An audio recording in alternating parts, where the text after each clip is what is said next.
চলো চলো ভিডিও হবে।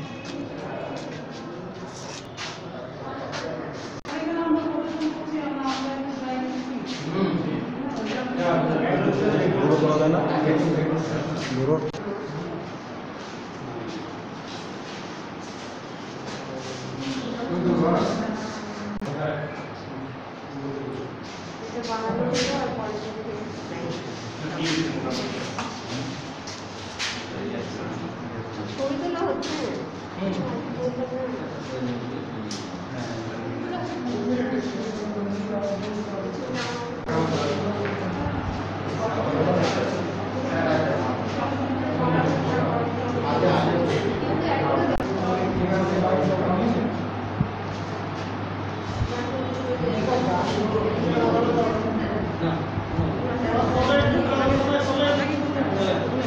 কোন থেকে সবাই মনে ধরেন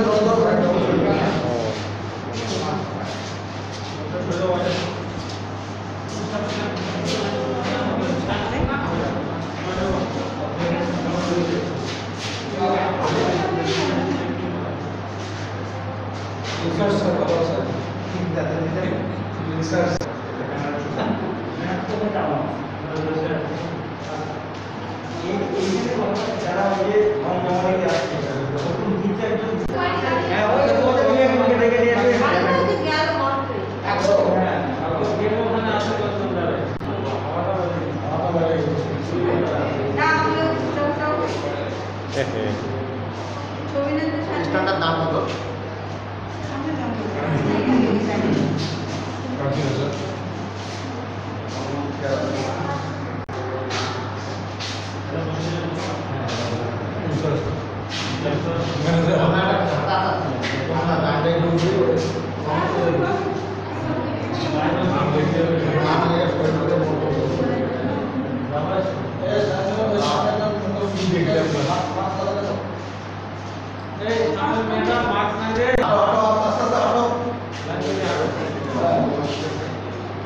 দেখতে দেখতে আমি ছবিগুলো দেখো না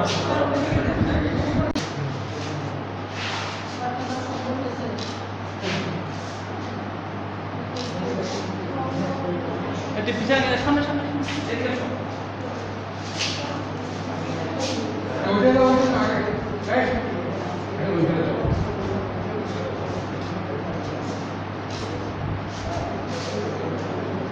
এটা ভাই এটা ভাই সামনে দেখো এটা দুই না ওকে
পিছনের লাইটটা ডিস্টার্ব করছে মানে মামন রাস্তাটা বেশি হবে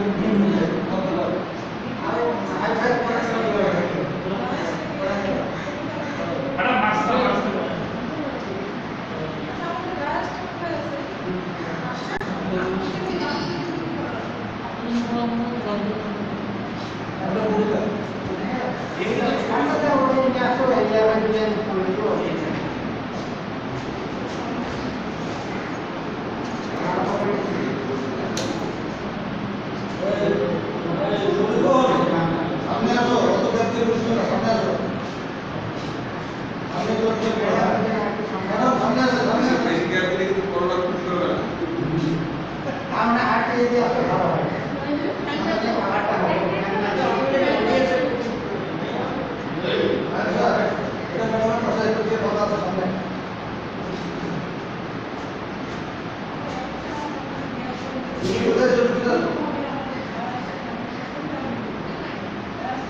আদর্শ মহাবিদ্যালয় কর্তৃক আয়োজিত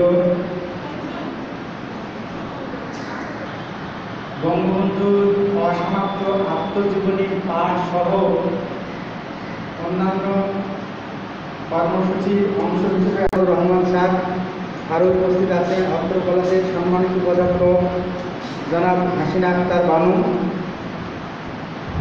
মঞ্চে আরও উপস্থিত আছেন অত্র কলেজের ব্যবস্থাপনা বিভাগের সহকারী অধ্যাপক ও বিভাগীয় প্রধান জনাব শাহ মিজানুর রহমান স্যার। আরও উপস্থিত আছেন পদার্থ বিজ্ঞান বিভাগের বিভাগীয় প্রধান জনাব মোহাম্মদ রবিউল হাসান স্যার এবং সামনে উপবিষ্ট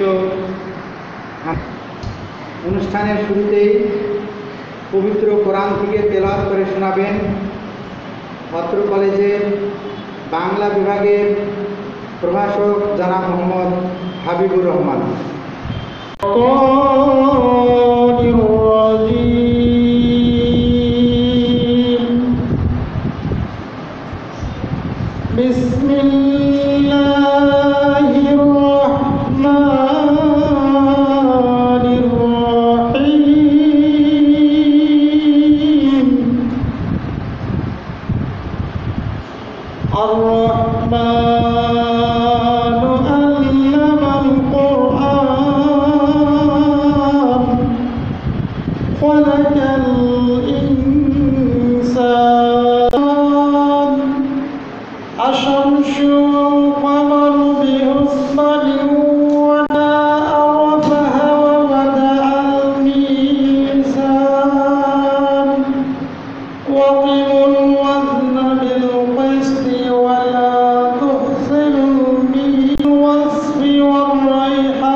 বক্তব্য রাখার জন্য বিনীতভাবে অনুরোধ জানাচ্ছি ফরিদা ইয়াসমিন, জনাব ফরিদা ইয়াসমিন, সহকারী অধ্যাপক ও বিভাগীয় প্রধান উদ্ভিদ বিজ্ঞান।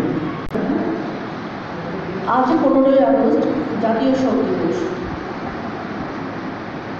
সর্বকালের সর্বশ্রেষ্ঠ বাঙালি বঙ্গবন্ধু শেখ মুজিবুর রহমানের 45তম শাহাদাত বার্ষিকী ও জাতীয় শোক দিবস 2020 উপলক্ষে আয়োজিত আদর্শ কলেজ আয়োজিত এই অনুষ্ঠানে আমাদের প্রধান অতিথি সম্মানিত অধ্যক্ষ এবং পদার্থ বিজ্ঞান বিভাগের বিভাগীয় প্রধান ও সহকারী অধ্যাপক জনাব রবিউল হাসান স্যার এবং আমার সামনে আমার প্রিয় সহকর্মীবৃন্দ উপস্থিত আছেন এবং কর্মচারীবৃন্দ যারা উপস্থিত আছেন তাদের সকলকে জানাই নমস্কার, আসসালামু আলাইকুম।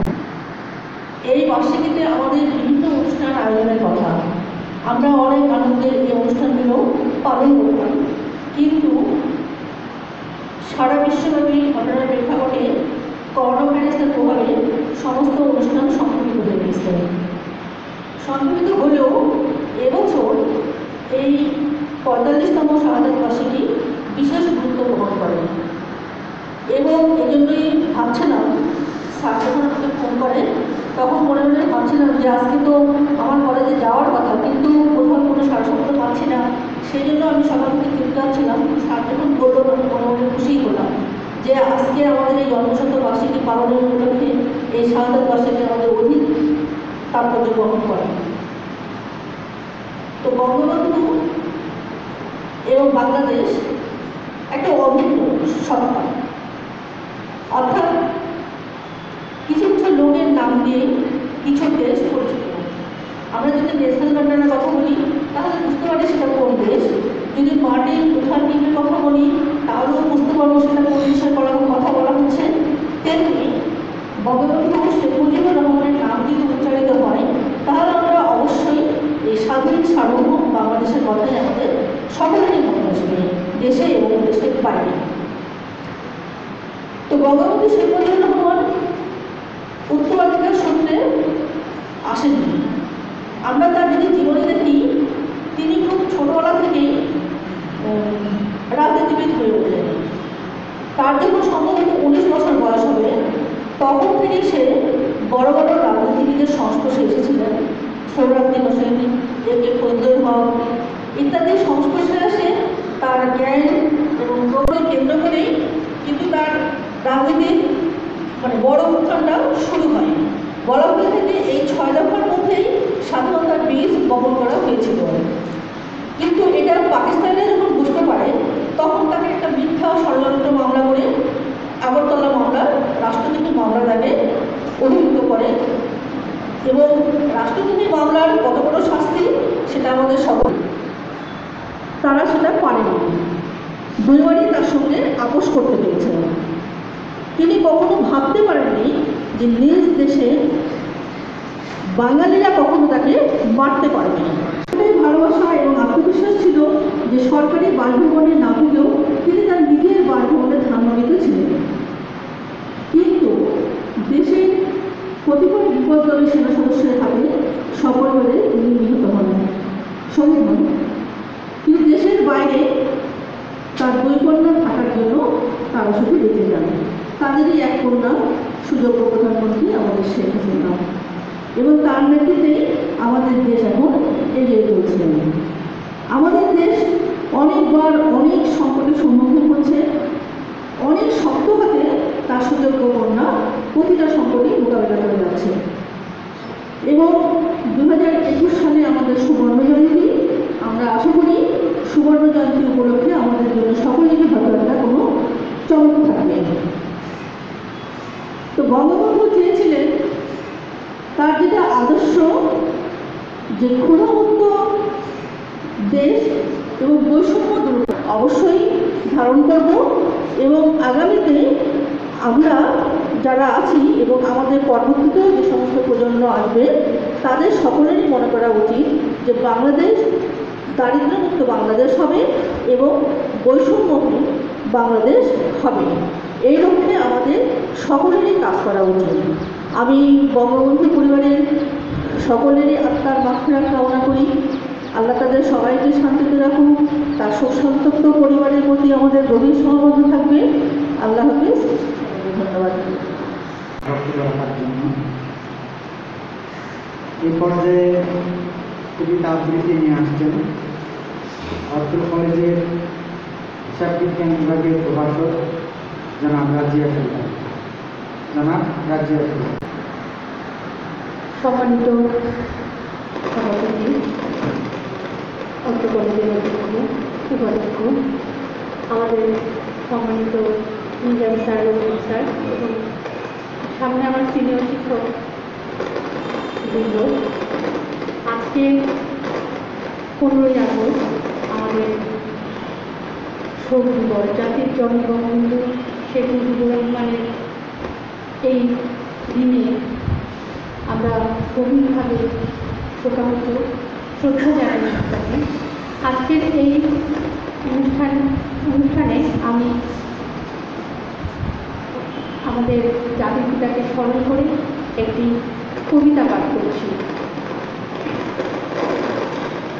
আনিসুল হকের লেখা 32 নম্বর মেঘের ওপারে। আকাশের ওপারে আকাশ, তার উপরে মেঘ, মেঘের মধ্যে বাড়ি 32 নম্বর মেঘমহল। 32 নম্বরের বারান্দায় দাঁড়িয়ে আপনি, আপনার গায়ে ধবধবে সাদা পাঞ্জাবি, চোখে কালো মোটা ফ্রেমের চশমা, হাতে পায়। ছাদের কিনারে সান থেকে উঠছে কবুতরগুলো, উঠানে সাইকেল রিক্সা চালাচ্ছে লাল সোয়েটার পরা রাসেল। পানির ডিব্বা নিয়ে ডাইনিং টেবিলের পাশের গোল টেবিলটাতে সুপারি কাটায় ব্যস্ত আপনার জন্য। জামাল মুক্তিযুদ্ধের ট্রেনিংয়ের সময় পাওয়া ক্যাপটা পরে আয়নায় তাকাচ্ছেন। ছাদের ঘরে বেহালা বাজাচ্ছেন কামাল। মেঘে মেঘে ছড়িয়ে পড়ছে বেহালার মূর্ছনা। আকাশের ওপরে আকাশ, তার উপরে মেঘ, মেঘের মধ্যে বাড়ি 32 নম্বর মেঘমহল।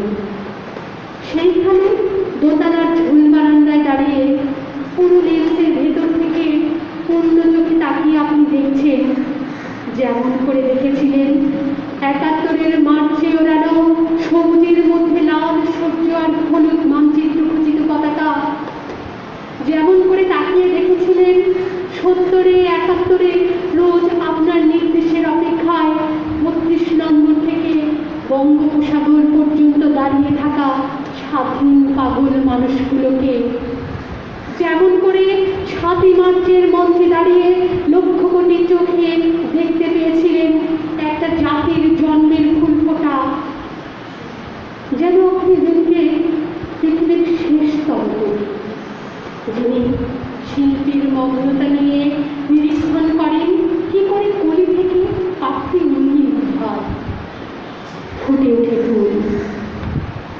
আকাশের ওপারে আকাশ, মেঘমহলের 32 নম্বরের বারান্দায় দাঁড়িয়ে আপনি তাকিয়ে আছেন। বারবার দেখেও আপনার আশ মিটছে না। শিল্পী যেমন ছবি আঁকা শেষ করে ক্যানভাস থেকে দূরে গিয়ে পুরো ছবিটা বারবার করে দেখেন, লেখা সম্পূর্ণ হয়ে যাওয়ার পরও রবীন্দ্রনাথ যেমন বারবার পড়তেন তার কবিতা আর পাণ্ডুলিপিটাকে বানিয়ে ফেলতেন একটা আস্ত শিল্পকর্ম, তেমনি করে আপনি দেখছেন আপনার আঁকা ছবিটাকে দূর থেকে কিন্তু পূর্ণ চোখে। তেমনি করে আপনি পড়ছেন আপনার লেখা কবিতাটাকে, অপার্থিব শিল্প সুষমায় অপরূপ দিব্যকান্তি। আপনি দেখছেন কিরকম জল জল করছে আপনার শিল্পকর্মখানি, দেখছেন কিরকম করে মাথা উঁচু করে দাঁড়াচ্ছে বাঙালিরা, দেখছেন কিরকম মুক্ত কণ্ঠে তারা গাইছে আমার সোনার বাংলা। স্বকণ্ঠে স্বরচিত কবিতা পাঠ করে শোনানোর কবিদন্ত উজ্জ্বলতার মগ্নতা অবয়ব জুড়ে ভোরের সোনালি আলোয় কাঁচা পাকা চুলে ছড়িয়ে তুলছে। রবীন্দ্রনাথ, কাজী নজরুল আর জীবনানন্দ দাশের পাশে দাঁড়িয়ে আপনি বলছেন, ওই দেখুন, ওই যে আমার কবিতা, কবিগুরু, ওই যে আপনার সোনার বাংলা, বিদ্রোহী কবি, ওই যে আপনার জয় বাংলা, জীবনানন্দ বাবু, ওই যে আপনার রূপসী বাংলা, ওই তো আমার কবিতা, আমার কবিতার নাম বাংলাদেশ, ওই তো আমার কবিতা, আমার কবিতার নাম বাংলাদেশ, ওই তো আমার কবিতা, আমার কবিতার নাম বাংলাদেশ। চির অপূর্ব, চির মধুর, চির অপরাজীয় বাংলাদেশ। আপনি চশমা খুলে হাতে নিলেন, আপনার উজ্জ্বল চোখ দুটি থেকে গড়িয়ে পড়ল দুফোঁটা অশ্রু। অনেক নিচে মর্তের এক চারকোনা ঘরে লেখার টেবিলে বসে আছি, আমার চোখ ভিজে গেল। আমি পাশ টেবিলে রাখা বাংলাদেশের পতাকাটা বুকে জড়িয়ে ধরে বললাম, কে বলেছে আপনি নাই?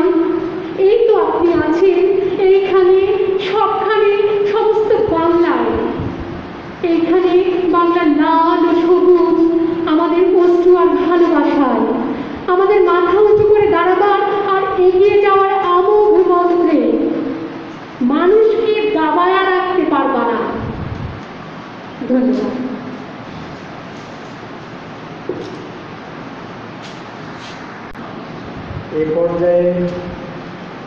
বক্তব্য রাখার জন্য সবিনয় অনুরোধ জানাচ্ছি জনাব মোহাম্মদ রবিউল হোসেন, সহকারী অধ্যাপক ও বিভাগীয় প্রধান, পদার্থবিজ্ঞান বিভাগ, আদর্শ মহাবিদ্যালয়।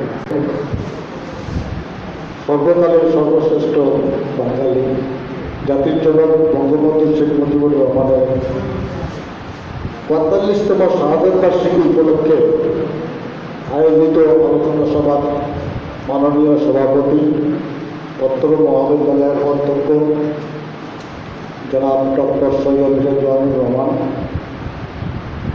মঞ্চে আরও উপবিষ্ট আছেন অত্র মহাবিদ্যালয়ের উপাধ্যক্ষ জনাব হাসিনা আক্তার শিউলি,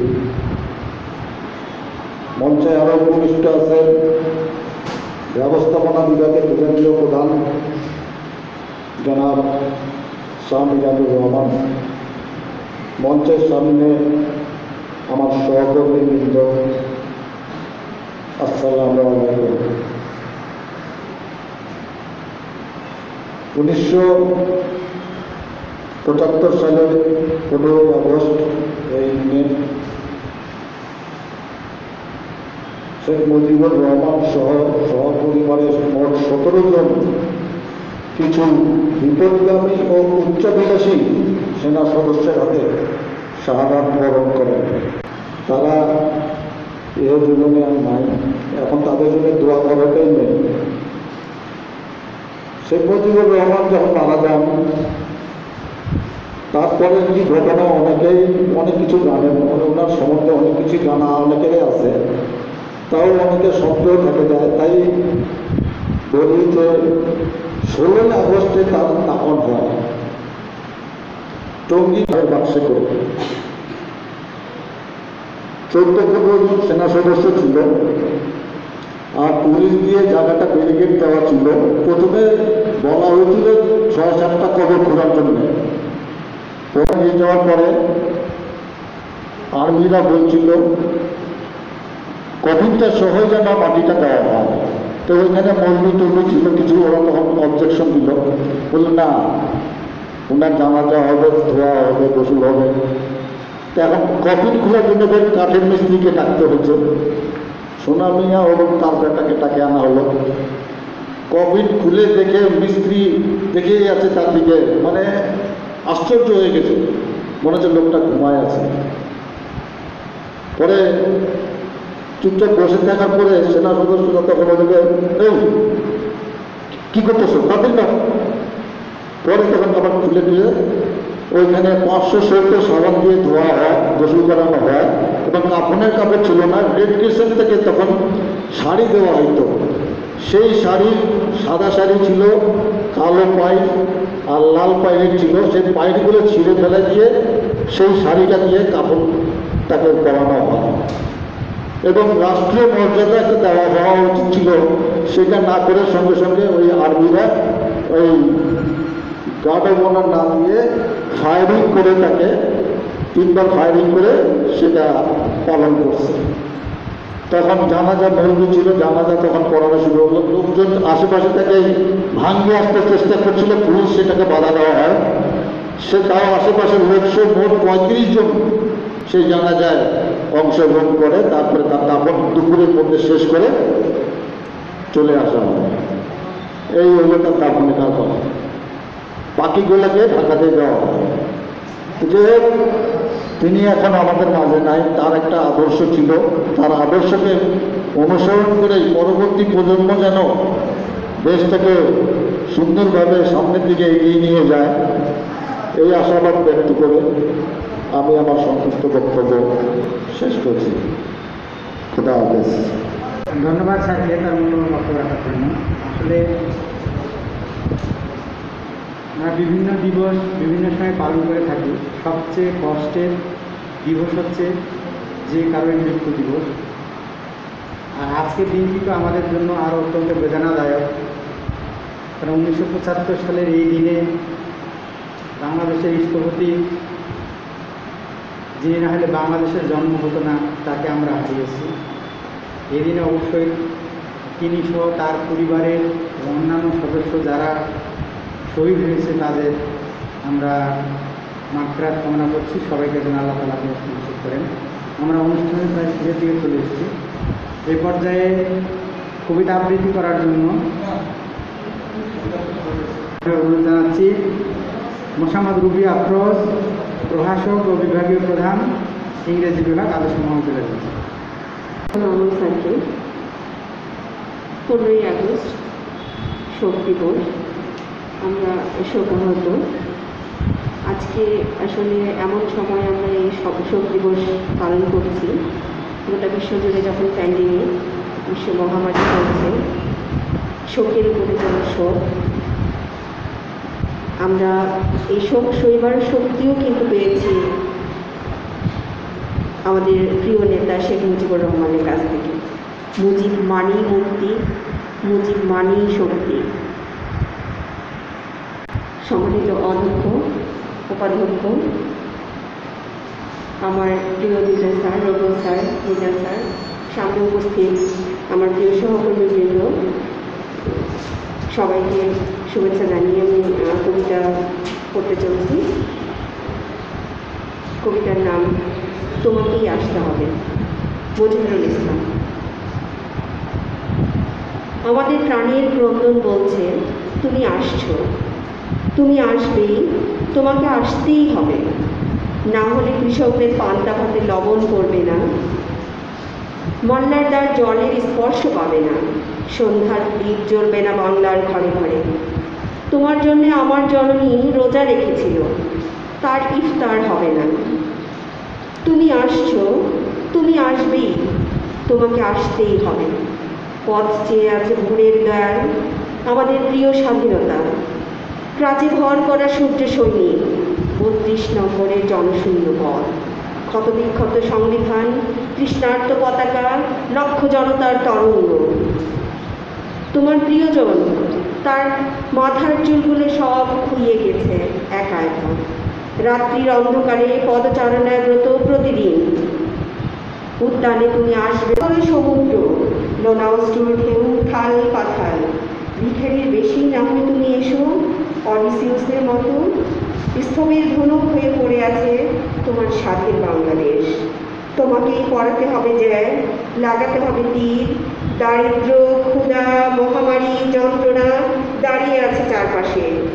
লোভাতুর এক একটি রাক্ষস, লুটেরার দল, সন্ত্রাস দানব, হিংস্র থাবা মেলে আছে।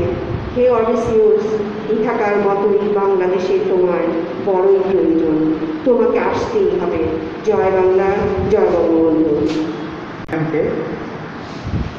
এবারে বঙ্গবন্ধুর লেখা অসমাপ্ত আত্মজীবনী থেকে কিছু অংশ পাঠ করে শোনাবেন জনাব মোহাম্মদ ইয়া হোসেন সরকার, সহকারী অধ্যাপক ও বিভাগীয় প্রধান। দিনাজপুর আদর্শ কলেজ কর্তৃক আয়োজিত জাতির জনক বঙ্গবন্ধু শেখ মুজিবুর রহমানের 45তম শাহাদাত বার্ষিকী উপলক্ষে আজকের বিশেষ আয়োজনের সম্মানিত সভাপতি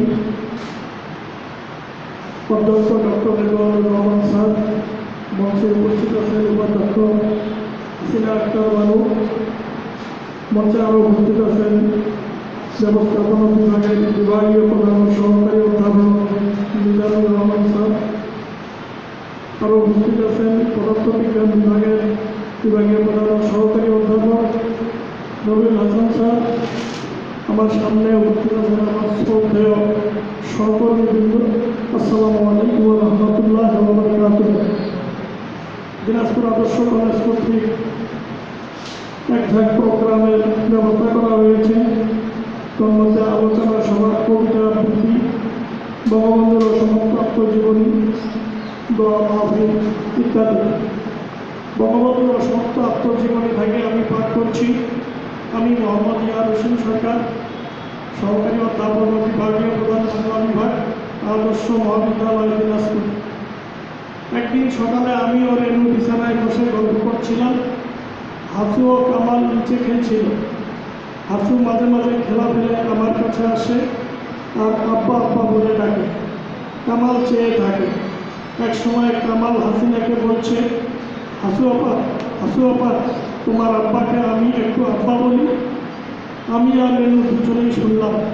আস্তে আস্তে বিছানা থেকে উঠে যে ওকে কোলে নিয়ে বললাম, আমি তো তোমারও আব্বা। কামাল আমার কাছে আসতে চাইতো না, আজ গলা ধরে পড়ে রইল। বুঝতে পারলাম এখন আর ও সহ্য করতে পারছে না। নিজের ছেলে অনেক দিন না দেখলে ভুলে যায়।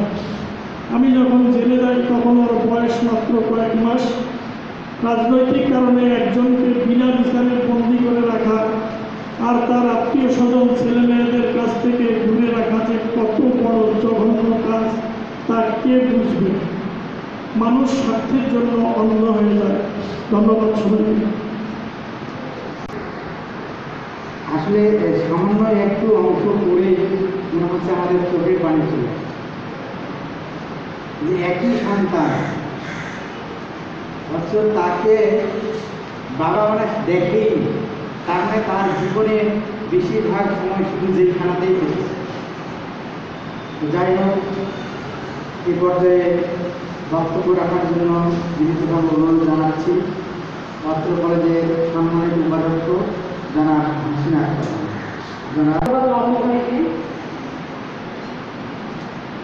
আজকে 15ই আগস্ট শোকাবহ আগস্ট মাসে বঙ্গবন্ধুর 45তম শাহাদত বার্ষিকী আলোচনা সভার সম্মানিত সভাপতি, অত্র কলেজের সুযোগ্য অধ্যক্ষ ডক্টর সৈয়দ রেদওয়ানুর রহমান, উপস্থিত আছেন ব্যবস্থাপনা বিভাগের বিভাগীয় প্রধান,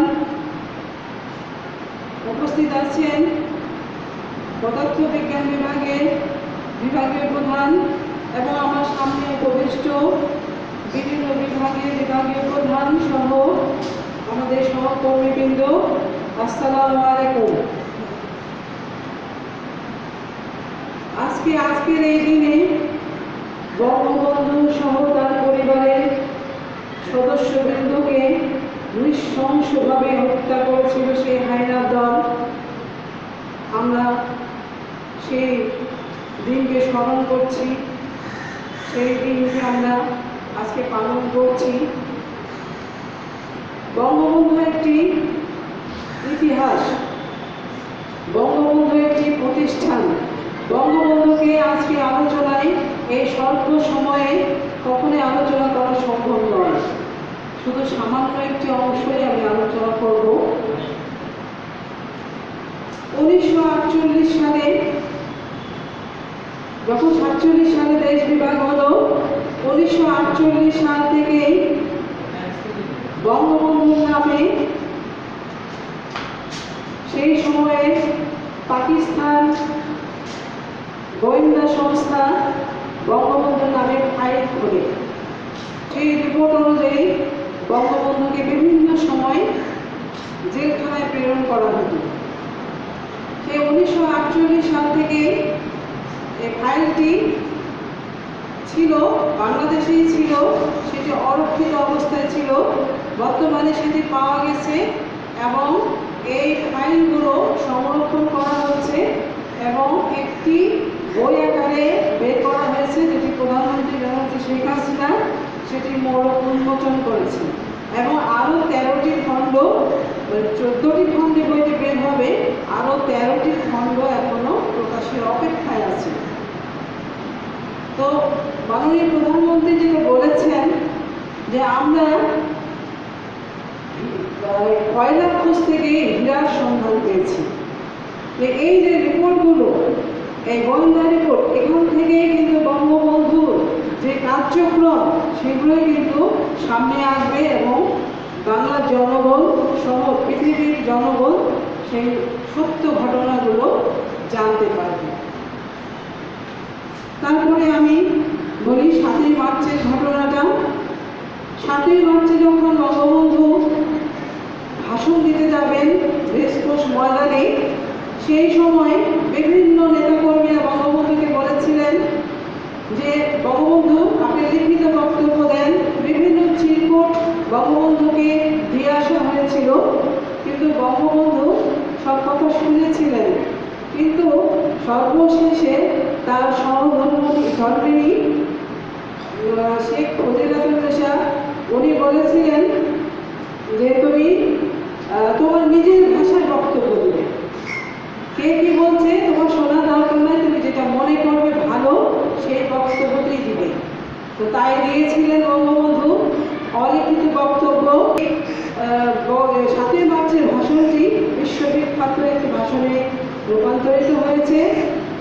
সেই দিন বঙ্গবন্ধু 7 মার্চে বঙ্গবন্ধু স্বাধীনতার ঘোষণাটি দেননি, কারণ স্বাধীনতার ঘোষণাটা যদি দিতেন তার দিকে চারিপাশে তাক করা ছিল, মেশিন গান বন্দুক সহ সব কিছু সরঞ্জাম নিয়ে পাকিস্তান সেনাবাহিনী রেডি ছিল যে যদি স্বাধীনতার ঘোষণা সেদিন দেয় বঙ্গবন্ধু তাহলে সেখানে তাকে গুলি করা হবে।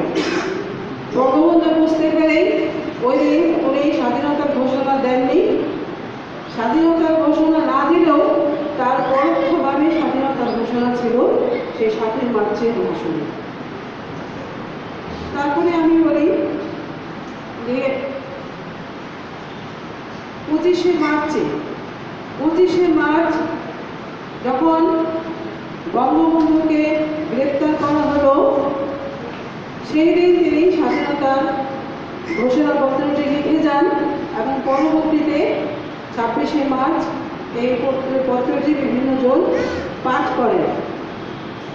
দীর্ঘ 9 মাস পাকিস্তানের কারাগারে বন্দী থাকা অবস্থায় বিভিন্ন নির্যাতনের মাধ্যমে তার দিন কাটে এবং তিনি যখন পাকিস্তানের কারাগারে ছিলেন সেই সময় তার যে বিচার হয়, বিচারের রায় যে বঙ্গবন্ধুকে ফাঁসি দেওয়া হবে এবং তার কবর তার পাশে খোঁড়া হচ্ছে, বঙ্গবন্ধু দেখছেন তার কবর খোঁড়া হচ্ছে এবং তিনি একটি অনুরোধ বলেছিলেন যে তোমরা আমাকে মেরে ফেলো, আমার কোনো আপত্তি নেই, তবে তোমরা আমার লাশটি আমার দেশের জনগণের কাছে দেবে।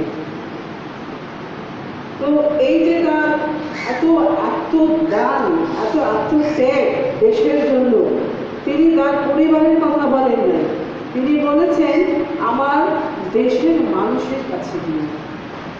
তার আত্মদান, তার আত্মত্যাগ যে এতটাই বেশি আমরা তার মূল্যায়ন করতে পারিনি।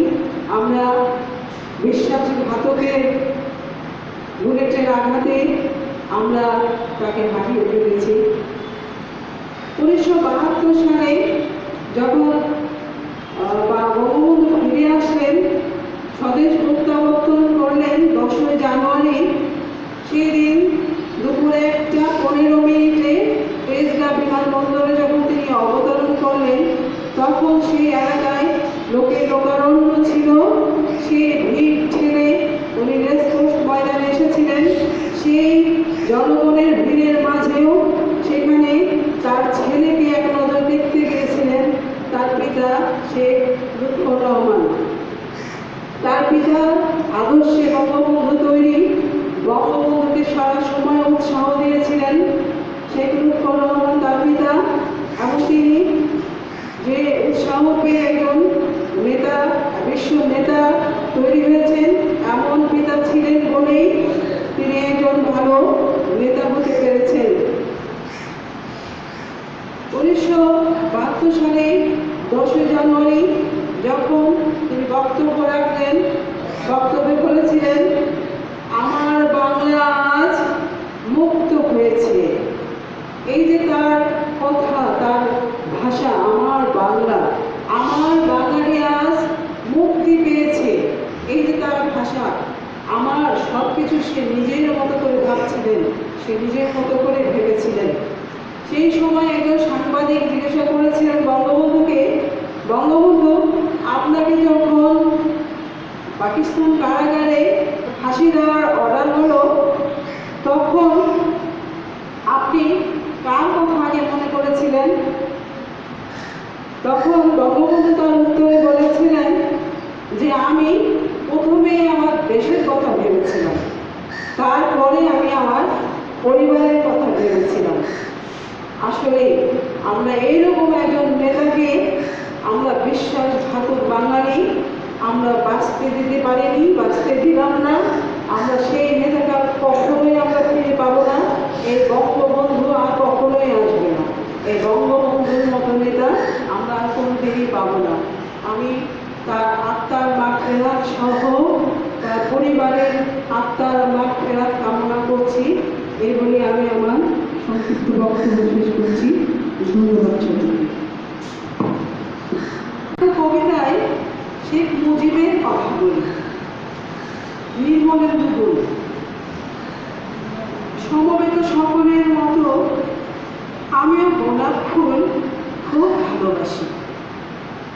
রেসকোর্স পার হয়ে যেতে সেই গোলাপের একটি গোলাপ গতকাল আমাকে বলেছে আমি যেন কবিতায় শেখ মুজিবের কথা বলি। আমি তার কথা বলতে এসেছি। শহীদ মিনার থেকে খসে পড়া একটি রক্তাক্ত ইট গতকাল আমাকে বলেছে আমি যেন কবিতায় শেখ মুজিবের কথা বলি। আমি তার কথা বলতে এসেছি। সমবেত সকলের মতো আমিও পলাশ ফুল খুব ভালোবাসি। সমকাল পার হয়ে যেতে সদ্য ফোটা একটি পলাশ গতকাল কানে কানে আমাকে বলেছে আমি যেন কবিতায় শেখ মুজিবের কথা বলি। আমি তার কথা বলতে এসেছি। শাহবাগ এভিনিউয়ের ঘূর্ণায়িত জলের ঝর্ণাটি আত্মস্বরে আমাকে বলেছে আমি যেন কবিতায় শেখ মুজিবের কথা বলি। আমি তার কথা বলতে এসেছি। সমবেত সকলের মতো আমার স্বপ্নের প্রতিপক্ষপাত আছে, ভালোবাসা আছে। শেষ রাতে দেখা একটি সাহসী স্বপ্ন আমাকে বলেছে আমি যেন কবিতায় শেখ মুজিবের কথা বলি। আমি তার কথা বলতে এসেছি। এই বসন্তের বটমূলে সমবেত ব্যথিত মানুষগুলো সাক্ষী থাকুক। না ফোটা কৃষ্ণচূড়ার শুল্ক ভগ্ন অপ্রস্তুত প্রান্তের ওই গোপন মঞ্জুরিগুলো কান পেতে শুনুক। আসন্ন সন্ধ্যার এই কালো প্রকৃতি যে যা আমার পায়ের তলায় পূর্ণ মাটি ছুঁয়ে আমি আজ সেই গোলাপের কথা রাখলাম, আজ সেই পলাশের কথা রাখলাম, আজ সেই স্বপ্নের কথা রাখলাম। আমি আজ কারো রক্ত চাইতে আসিনি, আমি আমার ভালোবাসার কথা বলতে এসেছিলাম। ধন্যবাদ। ম্যাডামকে তার বক্তব্য এবং কবিতা আবৃত্তি করার জন্য আমরা অনুষ্ঠানে প্রায় শেষ পর্যায়ে চলে এসেছি। আলোচনা সভা শেষে দোয়া মাহফিল আছে। দোয়া মাহফিলের পরে আপনাদের জন্য সামান্য সূচনার ব্যবস্থা করা হয়েছে। আপনারা বলবে একটু অপেক্ষা করবেন। এই পর্যায়ে বক্তব্য রাখবেন অত্র কলেজের সম্মানিত অধ্যক্ষ ডক্টর জনাব ডক্টর সৈয়দ রেদওয়ানুর রহমান।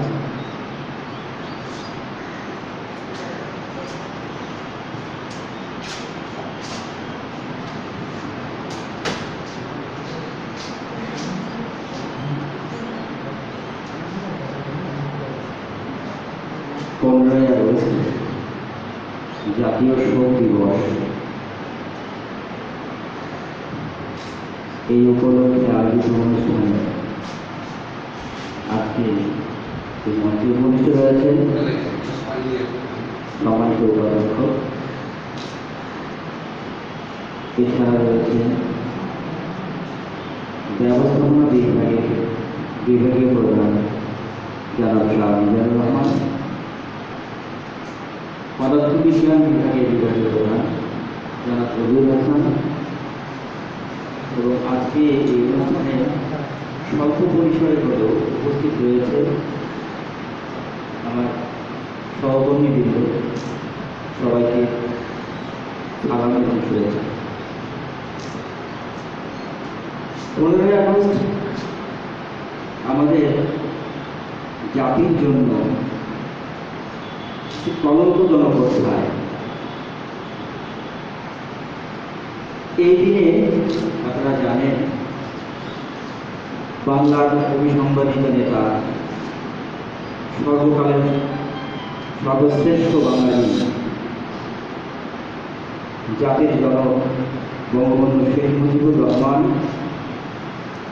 এবং তার পরিবারবর্গকে পরাজিত শক্তি পাকিস্তানের মদতপুষ্ট রাজাকার আল-বদর, তাদের দোসর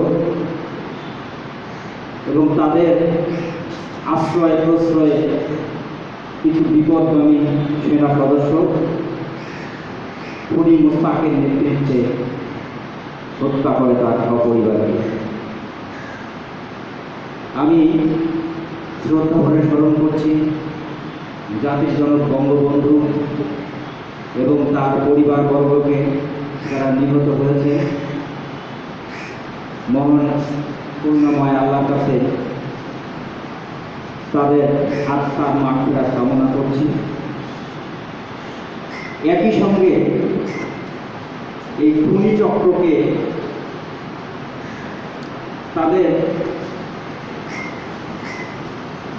অনেকেই যারা নিহত হয়েছেন তারা যেন সরাসরি জাহান্নামে নিক্ষেপিত হয়, এই জন্য আমি আল্লাহর কাছে প্রার্থনা করছি। ফি নারে জাহান্নামা খালি রাখি।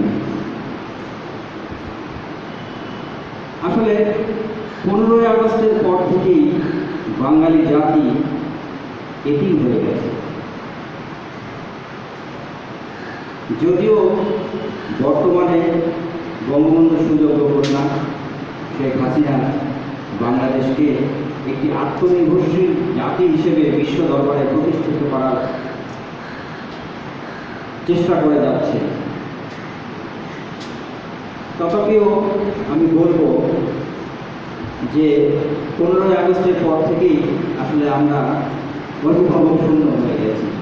পিতার অবর্তমানে একটি পরিবারে যেমন অন্ধকার নেমে আসে, তেমনি আমরাও জাতি হিসাবে অভিভাবকহীন হয়ে পড়েছিলাম। দেখেন, একজন নেতা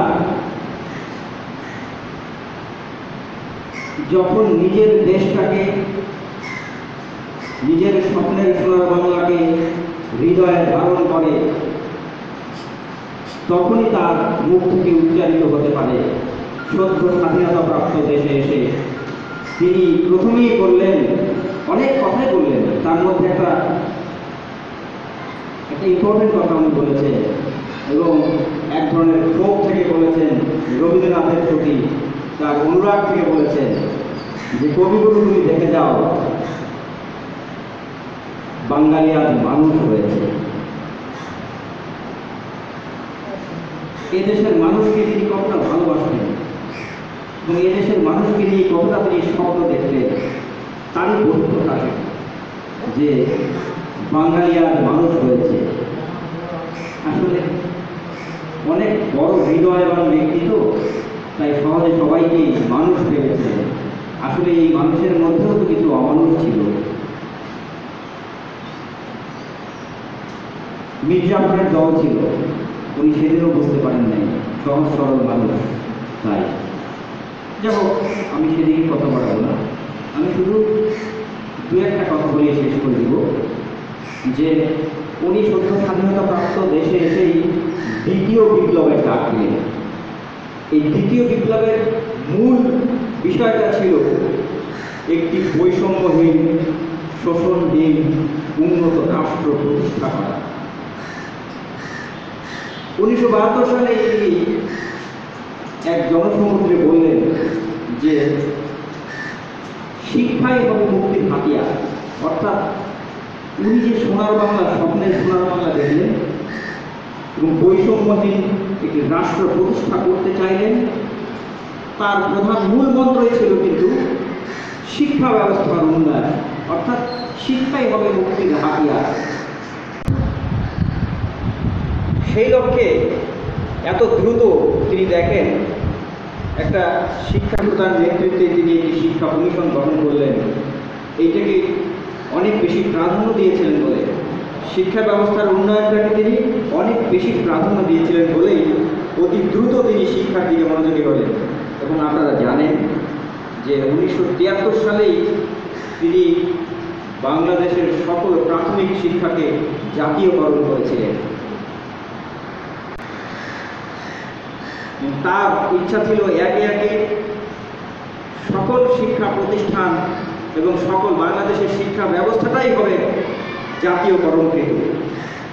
আজকে সত্যি কষ্ট লাগে যে আজকে অনার্স মাস্টার্সের নন এমপিও শিক্ষকরা রাস্তায় রাস্তায় ঘুরে বেড়াচ্ছে। অভিভাবক আর জাতির জনক বঙ্গবন্ধু শেখ মুজিবুর রহমান বেঁচে থাকলে কাউকে এভাবে রাস্তায় নামতে হতো না। তিনি না বলতেই অনেক কিছু বুঝে ফেলতেন। হয়তো একটি শিক্ষা ব্যবস্থা আমরা যেটা পেলাম সেটা অত্যন্ত পরিশীলিত শিক্ষা ব্যবস্থা। দেখেন, তিনি জাতীয়করণ করার সঙ্গে সঙ্গে বেতন মওকুফ করেছিলেন, বিনামূল্যে পাঠ্য বই সরবরাহ করার ব্যবস্থা করেছিলেন এবং বয়স্কদের গণশিক্ষার তিনি ব্যবস্থা করেছিলেন এবং নারী শিক্ষার প্রসারের জন্য তিনি অনেক ব্যবস্থা করেছিলেন। অর্থাৎ শিক্ষাকে তিনি অত্যন্ত জোর দিয়েছিলেন, এটা নিঃসন্দেহে বলা যায়। বিশেষ করে কারিগরি এবং বৃত্তিমূলক শিক্ষা আজও আমরা কিন্তু অনুভব করি যে এই দেশের উন্নয়নের জন্য কারিগরি এবং বৃত্তিমূলক শিক্ষার দরকার। আজকে চীন, জাপান যে উন্নত রাষ্ট্রগুলো আমরা দেখতে পাচ্ছি যে তারা স্কুল পড়ে, যে কারণে তিনি কারিগরি শিক্ষা ব্যবস্থাটাকে উনি অত্যন্ত গুরুত্ব দিয়েছিলেন এবং সদ্য স্বাধীনতাপ্রাপ্ত দেশে সঙ্গে সঙ্গে আর খুব বেশি দেরি করেনি তিনি। খুব দ্রুত এই শিক্ষা কমিশন গঠন এবং রাজশাহী বিশ্ববিদ্যালয় অ্যাক্ট, ঢাকা বিশ্ববিদ্যালয় অ্যাক্ট, জাহাঙ্গীরনগর বিশ্ববিদ্যালয় অ্যাক্ট, মঞ্জুরি কমিশন এসব খুব দ্রুত তিনি গঠন করেছিলেন। কেননা তিনি জানেন যে শিক্ষাকে পিছনে ফেলে রেখে কখনো জাতি বেড়ে উঠতে পারে না। প্রকৃতপক্ষই তিনি ভাবতেন যে শিক্ষাই জাতির মেরুদণ্ড, সেজন্য শিক্ষাটাকে তিনি সবচেয়ে বেশি এবং প্রথম যে বাজেট তিনি পেশ করেছিলেন 7% বাজেট উদ্বৃত্ত রেখেছিলেন শিক্ষার জন্য।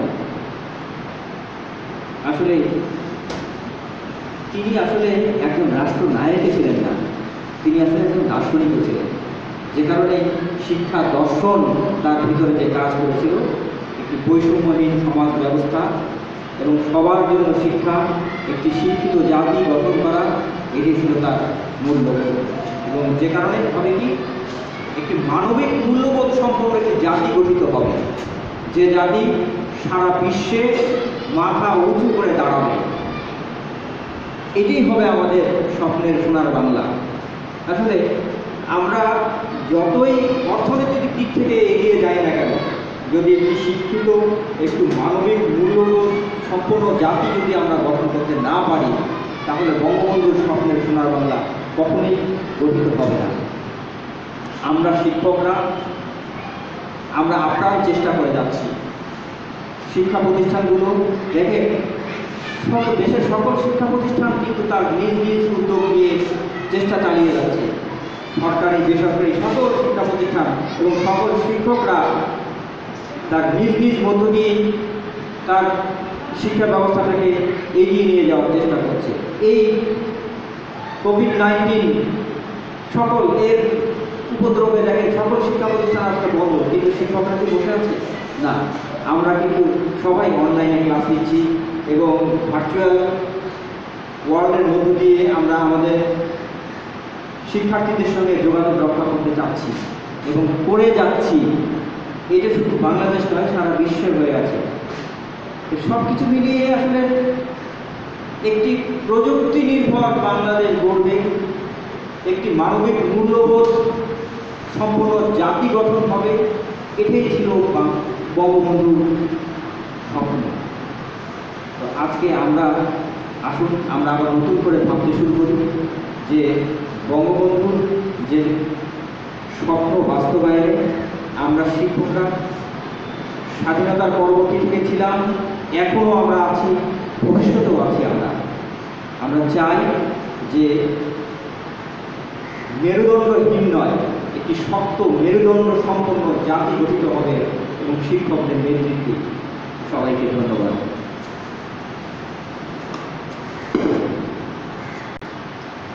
ধন্যবাদ সম্মানিত অধ্যক্ষকে তার মূল্যবান বক্তব্য উপস্থাপনের জন্য।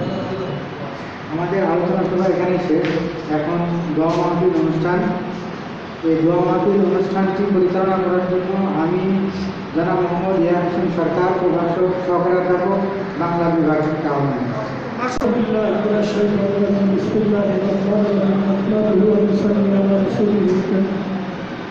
الحمد لله رب العالمين الرحمن الرحيم مالك يوم الدين إياك نعبد وإياك نستعين اهدنا الصراط المستقيم صراط الذين أنعمت عليهم غير المغضوب عليهم ولا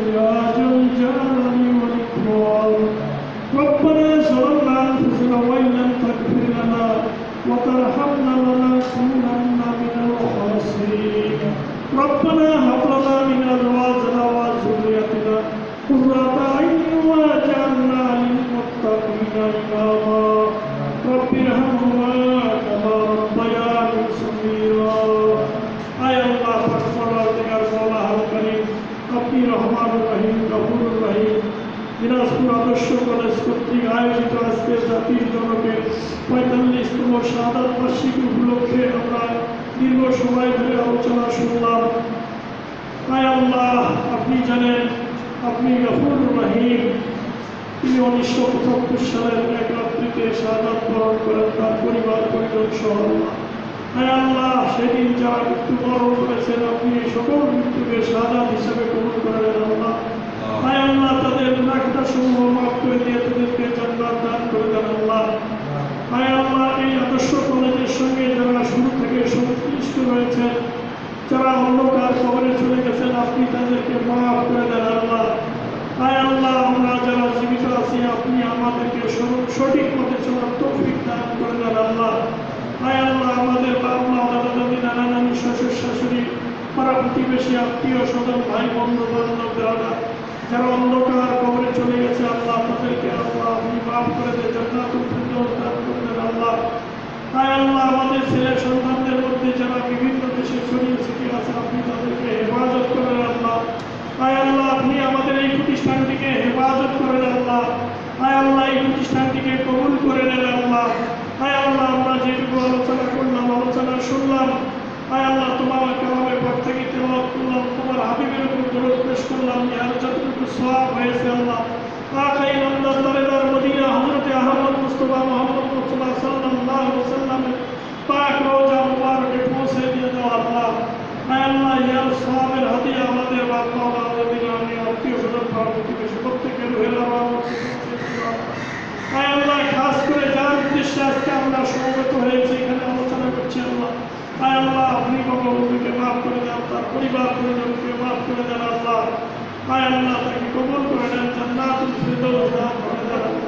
সুবহান রাব্বিকা রাব্বিল ইজ্জাতি আম্মা ইয়াসিফুন ওয়া সালামুন আলাল মুরসালিন আলহামদুলিল্লাহি রাব্বিল আলামিন। ওয়াজআল আখিরা কালিমাতিনা ইনদাল মাউত লা ইলাহা ইল্লাল্লাহু মুহাম্মাদুর রাসূলুল্লাহ।